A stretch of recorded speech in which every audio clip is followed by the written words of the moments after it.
안녕하십니까. 엑스포TV 이병윤입니다.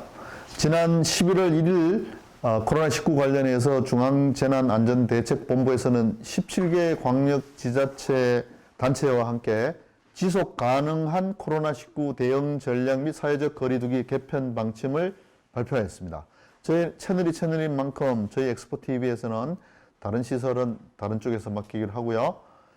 달라진 단계별 대응에 관련해서 저희 전시 박람회 부분을 집중적으로 해서 어떤 영향을 미치는지, 또 어떤 기준이 변화가 되었는지, 또 우리가 어떻게 해서 대응해야 되는지에 대해서 내용만 간략하게 다룰 수 있도록 하겠습니다. 저희 엑스포TV는 11월 1일 발표된 중대본의 보도자료를 전체적으로 읽어보았습니다. 저희가 느낀 바로는 중앙부처 및 지자체에서는 코로나 상황에서 국내 경제 활동의 문제점을 인식을 하고 활력을 불어넣겠다는 의지를 충분하게 읽을 수가 있었습니다. 현재 코로나19 상황은 확진자 2자리에서 3자리를 오가고 있습니다만은 안정세라고 볼 수가 있습니다. 위중증 환자도 감소세를 보이고 있어서 여러 가지 희소식이 들 수가 있었습니다. 먼저 중대본 본부장이신 정세균 총리께서는 방역은 철저하게 하되 코로나19로 위축된 기업과 지역 경제에 도움이 될 수 있도록 각 부처, 지자체는 공공기관 등은 적극 참여해 달라라고 말씀하셨죠. 기업들의 경제활동의 최전선에 있는 저희 전시회 박람회 산업은 업계 한 사람으로서 반가운 소식일 수밖에 없습니다. 또한 방역과 일상생활이 공존하는 어떤 여지를 충분히 또는 최대한 확충한다라는 기본 방향성을 기반으로 해서 체제 개편을 추진한 것으로 저희들은 봅니다. 필수 산업 경제 부분을 또 구별을 좀 하였고요. 사회 경제 활동을 최대한 보장을 하겠다라는 것이 핵심적인 키워드로 되어 있어서 저희들은 찬성을 합니다. 네, 그러면 기존 3단계와 지금 발표한 5단계의 차이점을 간단하게 좀 말씀드려 보겠습니다. 우선 기존의 3단계를 5단계로 구분을 하였고요. 또 타겟 목표치를 코로나 제로에서부터 감당할 수 있는 위험 수준으로 설정을 하여서 단계별로 세분화하고 또 구체적인 실행 방안을 구체적으로 명시를 하였습니다. 또 일부 단계에는 객상 기준을 좀 상향을 했고요. 좀 이미지를 한번 좀 보시죠. 1.5단계, 2단계, 2.5단계, 3단계 이렇게 5단계를 뒀습니다. 과거에는 2단계 이상이 발표가 되면 이 준비가 안 되어 있으니까 어떻게 할지도 모르고 우왕좌왕했고요. 또 2단계 발표해서 집합금지 명령이 내려오면 더 이상 개최를 못하게 됐으니까 여러 가지 피해가 많았습니다. 그 피해 자체는 일반 기업들, 중소기업들, 또 저희들 전시 마이스 기업들이 감당할 수밖에 없었죠. 그래서 전시를 개최를 준비하고도 바로 2단계로 객상이 되면은 그날 당일로 바로 개최를 못하게 됩니다. 이 피해는 누가 다 떠안겠습니까? 참가 기업들, 중소기업들, 저희 전시 마이스 기업들이 다 떠안았죠. 이제는 좀 더 세분화가 되었습니다. 다음은 거리두기 단계별 전환 기준을 발표한 기준을 먼저 말씀을 드리고 설명을 드리겠습니다. 1단계에서는 생활방역으로 표현을 했고요. 핵심 지표를 보면 수도권 100명, 또 비수도권 타원역이라고 표현을 하기도 했는데요. 수도권 100명 미만, 타원역권은 30명 미만 이렇게 정리했고요.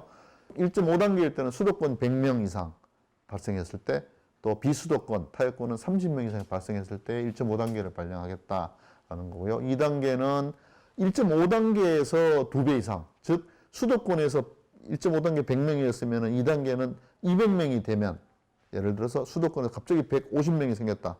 그러면 갑자기 또 2단계 300명이 됐다 하면은 1.5단계에서 2단계로 이제 발행을 한다고 보시면 될 것 같고요. 다음에 2.5단계와 3단계를 또 구분했죠. 그래서 2.5단계, 3단계는 이미 전국적으로 유행을 한다고 봤을 때 발행을 하는 것이고요. 2.5단계일 때는 전국적으로 400명 또는 500명 이상, 또는 전 단계부터 2배가 되면 2.5단계를 이제 발행을 하고요. 3단계가 되면은 전국적으로 봤을 때 800명, 1000명 정도, 또는 2.5단계의 더블링, 2배가 되면 3단계를 발행을 한다. 이렇게 기준치를 정했고요. 그렇다면은 어느 단계까지 전시 박람회가 가능할까요? 이런 거죠. 이 그래프를 좀 보시겠습니다.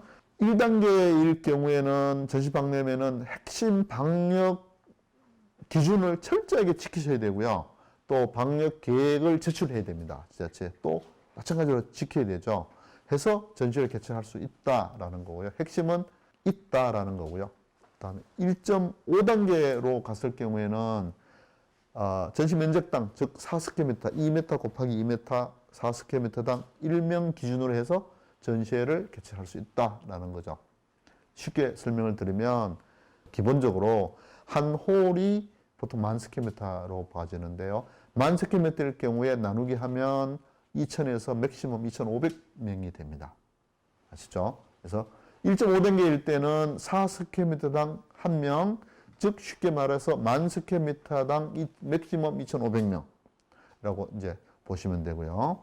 자, 2단계 격상이 되었을 경우를 설명을 좀 드리겠습니다. 일반 모임이나 행사는 100인까지만 행사가 진행이 될 거고요. 하지만 저희 전시회 박람회는 국제회의까지는 필수산업, 국가의 기관 경제와 필수산업, 필수경제 부분임을 이번에 인정을 받았습니다. 그래서 이 100명에 대한 기준을 적용을 받지 않고요.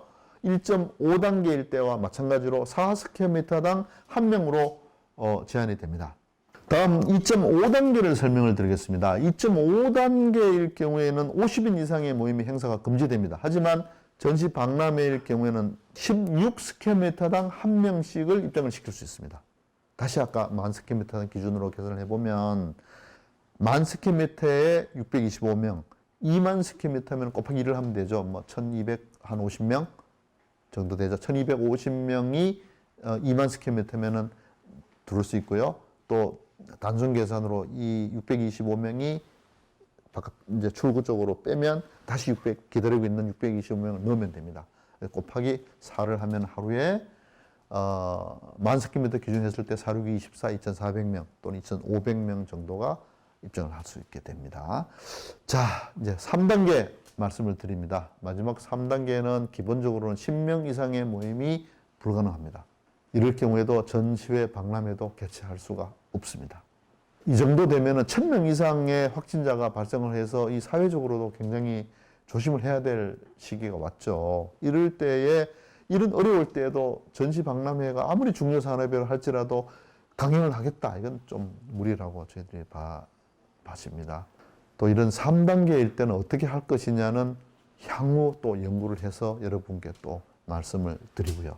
이 3단계 때에 대부분 기업들 또 기관들이 재택근무를 의무화해지죠. 이 재택근무를 명받은 이 관계자들을 전시장으로 오시라 할 수는 없습니다. 3단계 때는 모두 다 참고 기다려서 코로나 확진자가 줄도록 철저하게 스스로도 관리를 하셔야 될 것 같습니다. 네. 지금 각 전시장에서는 속속들이 전시회가 이제 개최되거나 또 개최 준비를 하고 있습니다. 지속적으로 수십 년 동안 개최되어 오고 있는 전시회들이 코로나 이전보다 규모는 확연하게 줄어든 모습을 보이고 있습니다만 전시 박람회를 개최할 수 있다라는 것 자체가 또 이 각 전시장마다 활기를 불러일으키고요. 각 전시장이 다시 활기를 띠고 있다라는 징조가 보이는 것만 해도 참 웃게 한 사람으로서 감사하게 생각하고 있습니다. 전시 마이스 기업인 여러분, 전시회 개최 준비하시느라 또 매일 신문 언론을 보면서 이런 코로나 인원수 체크하면서 코로나와 싸우시느라 참 어려움이 많으시겠습니다. 고군분투하시는 모습이 눈에 선합니다. 힘내시기 바라겠습니다. 방역과 일상생활, 방역과 경제가 공존하는 이 시대에 전시, 마이스, 박람회 비즈니스는 계속되어야 합니다. 이런 어려운 환경 하에서도 전시, 마이스 업계의 지속적인 발전을 기대해 보면서 이번 영상을 마치도록 하겠습니다. 엑스포 TV 이민훈이었습니다. 감사합니다.